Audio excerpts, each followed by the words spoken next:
Hello students, today we will start an important chapter of physics. It is electricity. Now what is electricity? You can say it is a source of energy. It is a source of energy and it is playing a vital role, very important role in these modern times. Even you know that in our home we use electricity for lighting, to operate our fans and for heating purposes also. Similarly, in industry they use electricity to operate a lot of machines. Even you can see that nowadays electricity are being used to run vehicles also. So students, electricity is a very important topic. Clear students? Now in this chapter we will come to know about topics like electric current, then electric potential, then electric power, then heating effect of electric current, etc. Now before coming to this topic, we need to know about what is electric charge. What is electric charge? So let us see what is electric charge, students. Now let us take one plastic comb, or instead of taking plastic comb you can take your plastic pen also. Now if we take a plastic comb and place it very close to small pieces of paper, we will notice that there will be no attraction on these pieces of paper.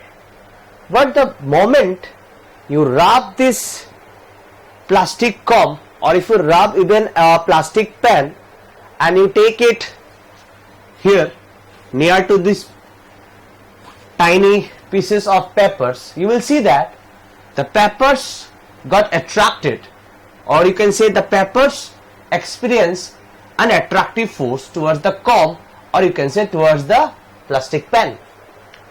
So what we have seen that after rubbing it develops that property to attract. Before rubbing it doesn't have that property to attract these small pieces of paper, but after you rubbed in your dry hair it develops that property to attract the small pieces of paper. That property is known as, students, that property is known as electric charge. That property which this comb develops after being rubbed, that property is known as electric charge. Clear students? Now what is electric charge? What is exactly electric charge? Now if I ask you what is electric charge, how will you define it? So students, electric charge is a property. Now property of what? It's a property of elementary particles, electrons and protons. Electric charge is a property. It's a property of what? What are the particles which has this property? It is electron and protons. Electrons has this property and protons also have this property called electric charge. Clear students? Now we can obviously measure electric charge. So if we measure electric charge, obviously it should have some unit, right? So the SI unit of electric charge is called coulomb. The SI unit of electric charge is coulomb. Now what is the charge of an electron? What is the charge of an electron?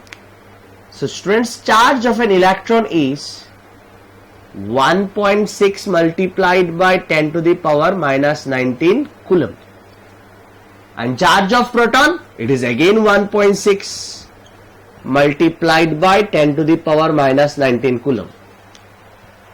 Students, clearly we can see that charge of an electron is exactly equal to charge of a proton. But the nature of the charge is different. But the nature of the charge in electron and proton is different. The nature of the charge in electron is negative, and the nature of the charge in proton is positive. This negative and this positive, what they represent? They represent nature. Clear, students? So what is charge? Yes, it is property of elementary particles. Which are the elementary particles? It is electrons and protons. What is the charge of an electron?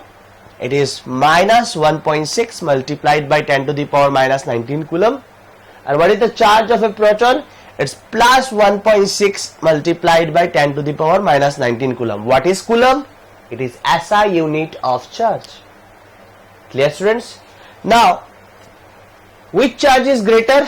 Minus 1.6 multiplied by 10 to the power minus 19 coulomb or plus 1.6 multiplied by 10 to the power minus 19 coulomb? Answer is both are equal. Both the charges are equal, just their nature is different. Clear, students? This negative and positive represents nature. Charge of an electron is exactly equal to charge of a proton, but their nature is different. Nature of electron or nature of charge of an electron is negative, and nature of charge of a proton is positive.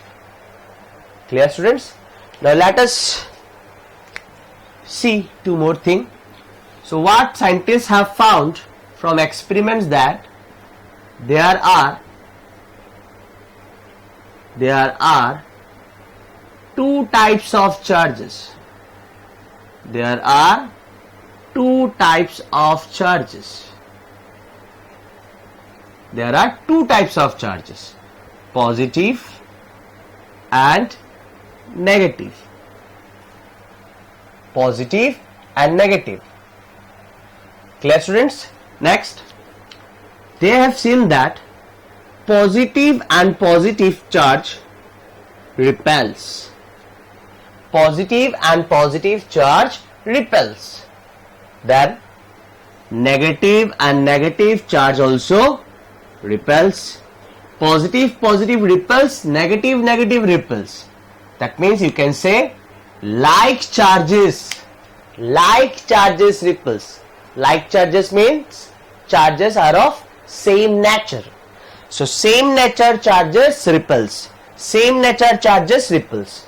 But what scientists have seen, unlike charges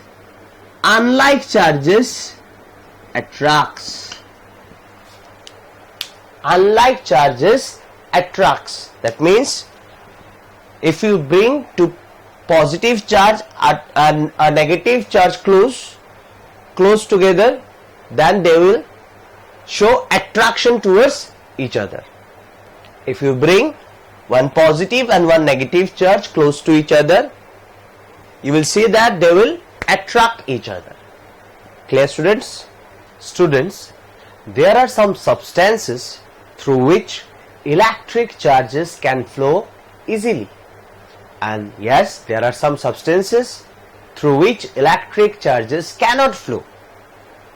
So on the basis of that, whether electric charges can flow through that substance or not, the substances present in our surrounding are divided into two categories.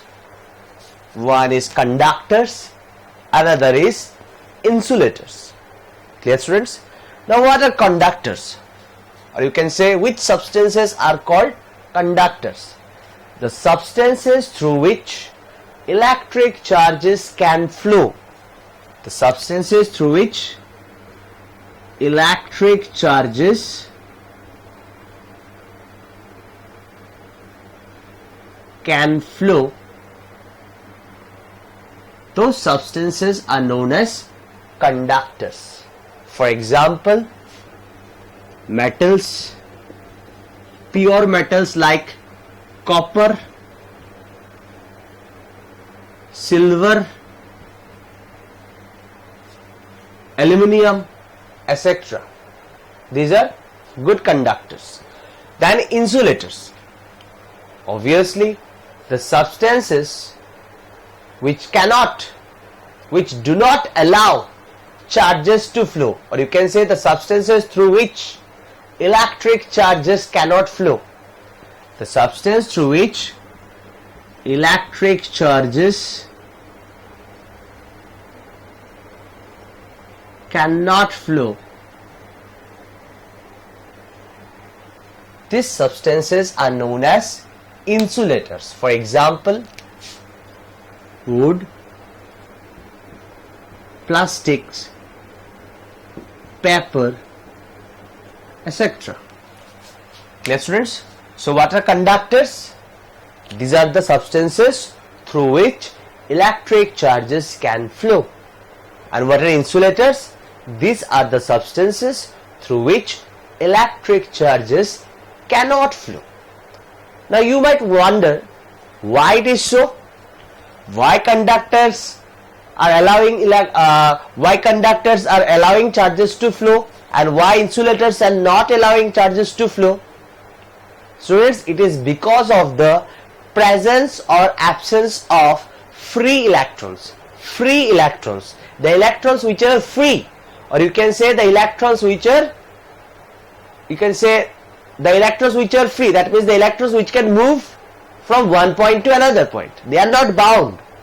They are free. They can move from one point to another point inside the substance. So students, in conductors there are a lot of free electrons. In conductors there are lot of free electrons, or you can say in conductors they possess a lot of free electrons, because of which charges can move from one point to another, or you can say charges can move through the substances, that is conductors. But students, in case of insulators, they do not have any free electrons.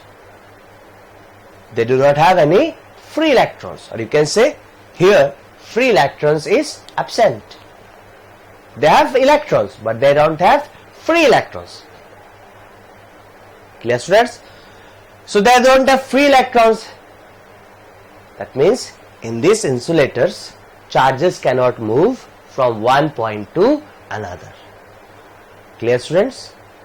Clear? Students, on the basis of whether charges are moving or not, electricity is classified into two categories. Number one, it is static electricity. Static electricity means if the charges are at rest, then that electricity is known as static electricity. If the charges are not moving, or if the charges are at rest, then the electricity is known as static electricity. Students, in the beginning of this lecture we have seen that a plastic comb, when being rubbed with our dry hair, it develops a property of charge, and in that case the charge that develops in that plastic comb, that never moves, that will be at rest. The charge developed on that plastic comb after being rubbed in your dry hair, that charge that develops on that plastic comb, that will be at rest. That will be, you can say, at rest, or you can say that will be static. Static means rest. Clear, students? And obviously you have seen lighting in rainy season, right? That is also related to static electricity, that means charges at rest. Now The second category is current electricity. One is static electricity, another is current electricity. Now here in current electricity, charges will be in motion, charges will move. Clear students? For example, in our home, we use electricity for lighting, and in that case, charges are not at rest, charges are in motion, charges are continuously moving. That electricity where charges are moving is called current electricity. So students, here charges are at rest, and here charges are in motion. Students, in this chapter we will discuss only current electricity. So next time or in the next classes, if I say electricity, that means we are discussing about current electricity only. So in the next classes, if I say electricity, that means it is current electricity, because in this chapter we will discuss only this current electricity. Clear students? So students, today we have covered the introduction part of electricity, where we came to know about electric charges and its basic properties, then about conductors and insulators, and then the two parts of electricity, that is static electricity and yes, it's current electricity. Thank you.